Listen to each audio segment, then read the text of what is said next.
Ten Hag will need Manchester United players to buy into his vision if he's to succeed at Old Trafford. And, by distancing himself from Ralf Rangnick, the 52-year-old has already made a smart move. The Dutchman has already started work as he looks to restore the glory days at the club, who have failed to get anywhere near winning the Premier League title since Sir Alex Ferguson's retirement in 2013. Rangnick was hired as United's interim boss back in December, shortly after the departure of Ole Gunnar Solskjaer. John Murtough believed the 63-year-old was the right man to restore order at Old Trafford, with the club still hopeful of winning a trophy and qualifying for the Champions League at the time. Yet, months on, it would be no understatement to say Rangnick's reign at the club was a disastrous one. Arriving with a big reputation, having fared well at the likes of RB Leipzig, Schalke and Hoffenheim in the past, the German was meant to save their season. Instead, it only got worse. Rangnick didn't just fail when it came to getting results,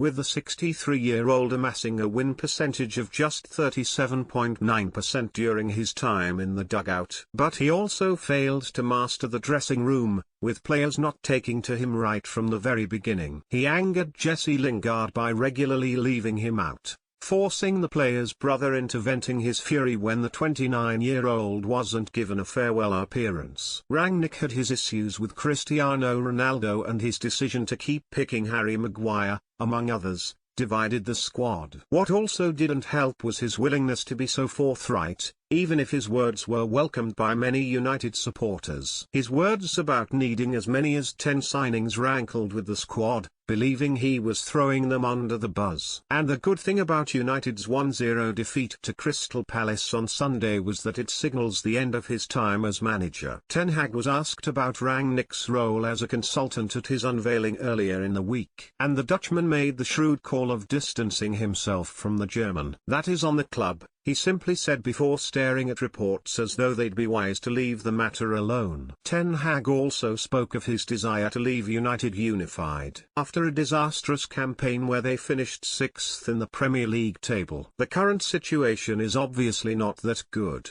It's a big challenge, he said. He added, I want to build and construct a team who are battling for each other, who are unified and who will get results. Also, we are playing in the theatre of dreams, we want to entertain.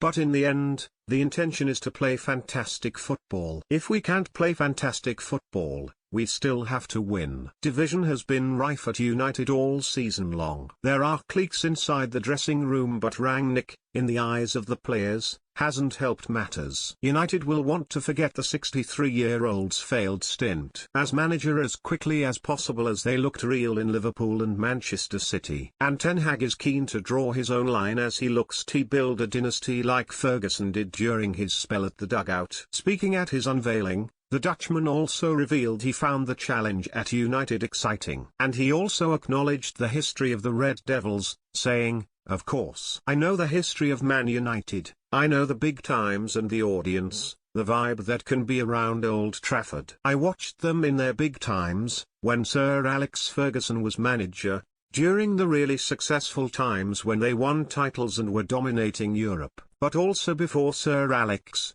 Man United was a really big club. And I know names like Busby and Charlton that gave Man United a presence to the outside world from winning, and winning in a spectacular way, winning so they entertain people. What stays with me is there was always a fighting culture. They fight together and they get success.